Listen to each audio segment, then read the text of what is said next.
నేను ఇలా ఆటో కార్మికులు ఎంత ఇక్కట్లు పడుతుందో గమనిస్తున్నాను చెప్పి అంటున్నా.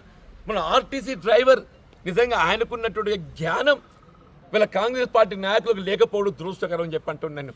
ఏదైనా కానీ ఏదైతుందో రైతాంగానికి తోడినప్పుడే బాధ్యతగా పెట్టుకున్నటువంటి కేసీఆర్ గారు వీళ్ళ ఉచిత విద్యుత్ సౌకర్యం వీళ్ళ తెలంగాణ ఉన్నంతకాలం అమలు చేయడం బాధ్యతగా భావించారని చెప్పి అంటున్నా.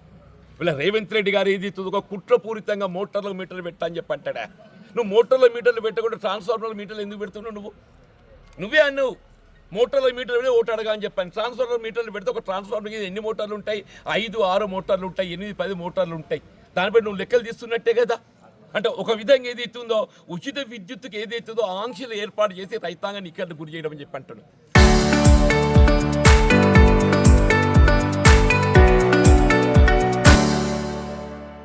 అక్కడ కాంగ్రెస్ పార్టీ ఏదైతుందో నిర్ణీత వేళలో మాత్రమే విద్యుత్ సరఫరా చేసింది ఉచితంగా. కానీ బీఆర్ఎస్ పార్టీ కేసీఆర్ గారు ఏదైతుందో ఏ విధమైన ఆంక్షలు లేకుండా 24 గంటల విద్యుత్ సరఫరా చేసింది. ఇలా మొన్న కోదండరెడ్డి గారు ఏదైతుందో ఇలా వ్యవసాయ కమిషన్ చైర్మన్ ఆయన ఈఆర్సీ ముందు ఏం చెప్తాడు? వీళ్ళ రైతాంగం 3 గంటల కరెంట్ చాలట. రైతాంగం 3 గంటల కరెంట్ చాలట. అంటే ఇదేంటి? ఇది రేవంత్ రెడ్డి గారు పలికిచ్చిన పలుకులు ఏదైతుందో కోదండరెడ్డి గారి నోటెంట్ వచ్చింది. అంటే దీన్ని బట్టి మనం అర్థం చేసుకోవచ్చు ఇలా కాంగ్రెస్ పార్టీ ఏ విధంగా కుట్రపూరితంగా ఏదైతుందో ఉచిత విద్యుత్తును వీళ్ళ ఆంక్షల నెపంతో ఏదైతుందో అటకెక్కించే ప్రయత్నం చేస్తుందని చెప్పి అంటున్నా. కాబట్టి అందరం కూడా ఏదైతుందో ఇలా కేసీఆర్ గారి నాయకత్వంలో మరొక్కసారి వీళ్ళ పునర్నిర్మాణం ఉద్యమించే ఒక తరుణం ఆసన్నమైందని చెప్పి అంటున్నా. ఆయన వృధా పోతున్నాడు నదీ జలాలను మళ్లింపు చేయడానికి మహారాష్ట్ర ప్రభుత్వాన్ని ఒప్పించే విధంగా ఏదైతుందో చెప్పంటున్నా. ఆయన ఒక విధంగా ఇదే ఫెడరల్ ప్రాణహిత నదీ జలాల మళ్లింపుకి ఏదైతుందో సిద్ధంగా లేకున్నప్పటికీ కూడా ఏదైతుందో తుమ్మడేటి వద్ద 145 మీటర్లతో అట్లాగే దిగువ మేడిగడ్డ వద్ద 100 మీటర్ల ఎత్తుతో నీటిని తరలించుకోవడానికి ఒక ఒప్పందం కుదుర్చుకొని ఇలా కాళేశ్వరం ప్రాజెక్ట్ నిర్మాణం చేపట్టి ఇలా అంతర్జాతీయ స్థాయిలో గుర్తింపు పొందినటువంటి ఒక ప్రాజెక్ట్ కాళేశ్వరం ప్రాజెక్ట్ అని చెప్పంటున్నా. ఇవాళ అటువంటి 40 లక్షల ఎకరాలకు సాగునీరు అందింపజేస్తున్న కాళేశ్వరం ప్రాజెక్ట్ ఇలా ఒక 2 పియర్స్ ఏదైతుందో పలుగులు వస్తే 30 మాసాలు గడుస్తుందే. దాన్ని రిపేర్ చేయించలేదు. సిగ్గుపడాలి అని చెప్పంటున్నాను నేను. వీళ్ళ ఆనాడు ఎంతో శ్రమ కోర్చి ఏదైతుందో కాళేశ్వరం ప్రాజెక్ట్ నిర్మాణం చేసినటువంటి ఘనత కేసీఆర్ గారికి దక్కితే వాళ్ళు ఎల్నినో ప్రభావం చెప్పంటుండ్రు. రేపు కరువు వస్తే ఏదైతుందో సాగు కాదు కదా త్రాగునీటికి ఇబ్బంది ఎదురయ్యే ఒక పరిస్థితి ఏర్పడుతుందని చెప్పంటున్నా. వీళ్ళ కాళేశ్వరం ప్రాజెక్టు మేడిగడ్డ 2 ఏదైతే పలుగులు వచ్చినాయో వాటిని మరమ్మతు చేస్తే ఏదైతుందో మళ్ళీ మనం యావత్ తెలంగాణ రాష్ట్రానికి త్రాగునీరు యొక్క సమస్య తీసుకునే అవకాశం లభిస్తాయని చెప్పంటున్నా. అది చేయలేక ఏదైతుందో వీళ్ళ రేవంత్ రెడ్డి ముఖ్యమంత్రి పొరుగు రాష్ట్ర మహారాష్ట్ర ప్రభుత్వంతో ఏదైతుందో కనీసం అపాయింట్మెంట్ పొందలేకపోతుండే. సిగ్గుపడాలి. వీళ్ళ రేవంత్ రెడ్డి గారి ఒక చర్యలు ఏదైతుందో యావత్ తెలంగాణ సమాజం తలదించుకునేలాగా ఉన్నాయని చెప్పంటున్నాను.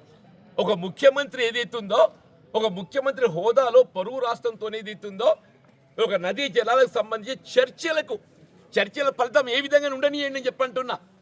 చర్చల ఫలితాలు ఏ విధంగా ఉన్నా కానీ కనీసం అపాయింట్మెంట్ ఏదైతే పొందలేకపోతుందంటే అసలు రేవంత్ రెడ్డి గారికి ముఖ్యమంత్రి కొనసాగే నైతిక హక్కు లేదు అని చెప్పంటున్నా. రేవంత్ రెడ్డి గారు ముఖ్యమంత్రి కొనసాగే నైతిక హక్కు లేదని చెప్పంటున్నా. ఆయన వైఫల్యాన్ని కప్పిపుచ్చుకొని 30 మాసాలు గడిచింది ఇవాళకి. ఇక మిగిలిన 30 మాసాలు అర్ధాయుష్యం. రేవంత్ రెడ్డి అర్ధాయుష్యం అయిపోయిండు అని చెప్పంటున్నా. ఆ సగం ఆయుష్ గడిచిపోయింది. ఈ సగం ఆయుష్ లోపల ఏదైతుందో ఆ తుమ్మడెట్టి నిర్మాణానికి ఇంతవరకు ఏదైతే రూపకల్పన చేయలేదు. కాళేశ్వరం ప్రాజెక్ట్ ఏదైతే మరమ్మతులకు రూపకల్పన చేయలేదు. ఇలా విద్యుత్ ఏ విధంగా దాన్ని ఎత్తివేయాలి, రైతులు ఏ విధంగా పడిగాల్పు కాల్పియాలి, మరి కుట్రలు కొనసాగుతుందని చెప్పి అంటున్నా. వీళ్ళ పెట్రోల్ డీజిల్ ధరల పెరుగుదలకి ఏదైతుందో వీళ్ళ కేసీఆర్ గారు ఏదైతుందో అన్నాడు ఆదుకుంటే రేవంత్ రెడ్డి నువ్వు ఏదైతుందో వ్యాట్ రద్దు చేయ వ్యాట్ 10% తగ్గిద్దో చెప్పి అంటున్నా. ఆటో కార్మికులకు 1000 రూపాయలు ఆండ్రోరియం నెలకు పెన్షన్ ఇస్తా అని చెప్పి అన్నాడు. 30 మాసాలు గడిచింది. ఇక మిగిలిన 30 మాసాలు నెలకు 2000 రూపాయలు ఇచ్చినా కానీ అది తీరదని చెప్పి అంటున్నా. ఆడబిడ్డలకు 2500 ఇస్తానమ్మా. ఆడబిడ్డలకు 2500 ఇస్తా అని చెప్పంటున్నా. అదే కేసీఆర్ గారు 200 రూపాయల పెన్షన్ 2000 చేసిండు.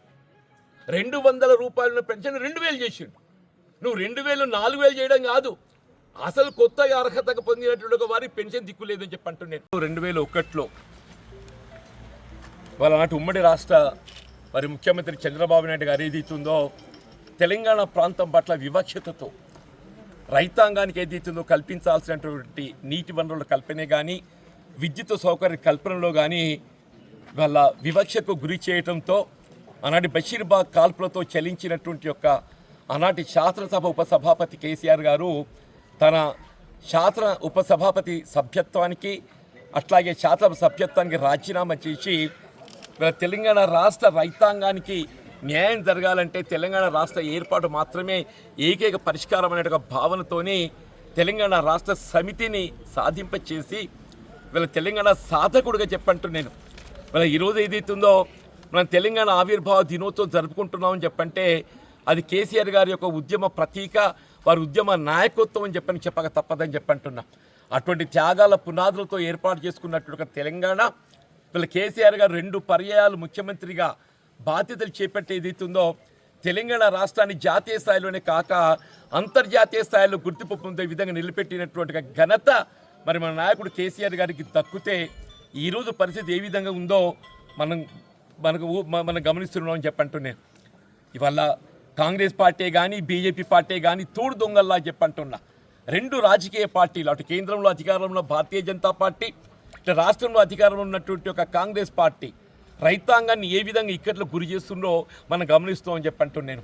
ఆనాడు కేసీఆర్ గారు ఏదైతుందో రైతాంగానికి ఏ విధమైనటువంటి ఒక సమస్య లేకుండా ఇక్కట్లు లేకుండా పండించిన మొత్తం వ్యవసాయ ఉత్పత్తులు అన్నింటిని కూడా మద్దతు ధరకు కొనుగోలు చేసి మద్దతు ధర కల్పించడంతో పాటుగా రైతాంగాన్ని పెట్టుబడి కూడా సమకూర్చిందని చెప్పి అంటున్నా.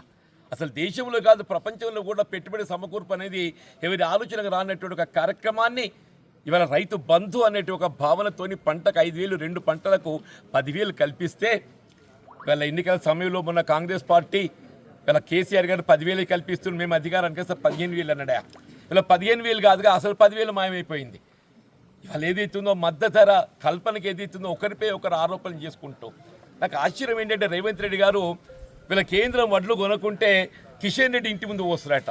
ఇవ్వాలని గుర్తుకొచ్చిన అదే మోడీ ఇంటి ముందు పోస్తాను ఎందుకంటే లేవే. ఇవాళ ఏదైతుందో ధాన్యం కొనుగోలు చేసే బాధ్యత మీది కాదా, మొక్కజొన్న కొనుగోలు చేసే ఒక బాధ్యత మీది కాదా, అసలు బోనస్ ప్రక్రియ ఏమైందని చెప్పంటూ నేను, రైతు భరోసా ఏమైందని చెప్పంటున్నా, రైతు బీమా ఏమైందని చెప్పంటూ నేను. ఆనాడు కేసీఆర్ గారు ఏదైతుందో వీళ్ళు ప్రతి రైతుకు ఏదైతుందో అకాల మరణానికి గురైనట్టయితే 5 లక్షల రూపాయలు బీమా సౌకర్యం కల్పింపజేస్తే వీళ్ళ దాన్ని కనుమరుగు చేసే విధంగా కుటుంబానికి ఒక్కరికి ఇస్తా అని చెప్పంటాడు. ఆనాడు ఏదైతుందో భార్య భర్తలకు, తండ్రి కొడుకులకు, అన్న దమ్ములకు అందరికీ ఎంతమంది రైతులు ఉంటే అంతమందికి రైతు బీమా సౌకర్యం కల్పించింది. ఇవాళ ఏదే కుటుంబానికి ఒక్కడే అని చెప్పని వీళ్ళ రైతాంగాన్ని ఏదైతే ఇక్కట్ల పాలు చేయబోతుందని చెప్పి అంటున్నా. ఇలా రైతాంగంతో పాటు ఏదైతుందో ఆనాడు ఆడబిడ్డలకు వివాహ సమయం లోపల ఇబ్బందులు ఏర్పడద్దని చెప్పిన కళ్యాణ లక్ష్మి అసలు ఎవరు ఊహించలేదు. కళ్యాణ లక్ష్మి మనం ఎవరు కూడా ఆశించలేదని చెప్పి అంటున్నా. 50,000తో ఆరంభింప చేసిన ఒక కళ్యాణ లక్ష్మి 50,000 సరిపోవడం లేదు అని చెప్పని 1,00,000 రూపాయలు పెంచి ప్రతి కుటుంబాన్ని ఆదుకొని తను ఒక అన్నగా ఏదైతుందో ప్రతి కుటుంబానికి తోడు నిలిచిందని చెప్పి అంటున్నా. ఇలా కళ్యాణ లక్ష్మి తులం బంగారం అదనంగా జోడిస్తా అని చెప్పిండు. అసలు తులం బంగారం కాదుగా ఇచ్చే 1,00,000 రూపాయలు కూడా చక్కగా ఇస్తున్నాడని చెప్పి అంటున్నా. ఇలా కేసీఆర్ కిట్టు ప్రసూతి వైద్య సదుపాయానికి ఏదైతే తోడు నిలిచే విధంగా కేసీఆర్ కిట్ సౌకర్యం కల్పింపజేసిందని చెప్పి అంటున్నాం. ఇలా మీరు ఒక్కొక్క కార్యక్రమాన్ని ఆలోచిస్తే నిరుపేద వర్గాలకు తోడు నిలవడమే కేసీఆర్ గారు తన వంతు బాధ్యత ఎంచుకొని తెలంగాణ రాష్ట్రాన్ని అంతర్జాతీయ స్థాయిలో నిలబెట్టినటువంటి ఘనత కేసీఆర్ గారికి దక్కితే వీళ్ళ పెట్రోల్ డీజిల్ ధరల పెరుగుదలకి ఎవరే కారణము? వీళ్ళ కేంద్ర రాష్ట్ర ప్రభుత్వంలో భారతీయ జనతా పార్టీ కాంగ్రెస్ పార్టీ కాదా అని చెప్పి అంటున్నా. వీళ్ళ కాంగ్రెస్ పార్టీ సిగ్గుపడాలని చెప్పి మొన్న నిరసన కార్యక్రమం చేపడితే ఇవాళ ఏదైతున్నదో నిజంగానే మీకు పెట్రోల్ డీజిల్ ధరల పెరుగుదల పట్ల చిత్తశుద్ధి ఉన్నట్టయితే ఇలా మీరు ఏ వ్యాట్ రూపకంగా పెట్రోల్పై 35% పన్ను విధిస్తున్నారు, డీజిల్పై 27% పన్ను విధిస్తున్నారు. మీరు ఆ వ్యాట్ ఏదైతుందో 10% తగ్గించినట్టయితే ఇలా వాహనదారులకు ఊరట లభిస్తుంది.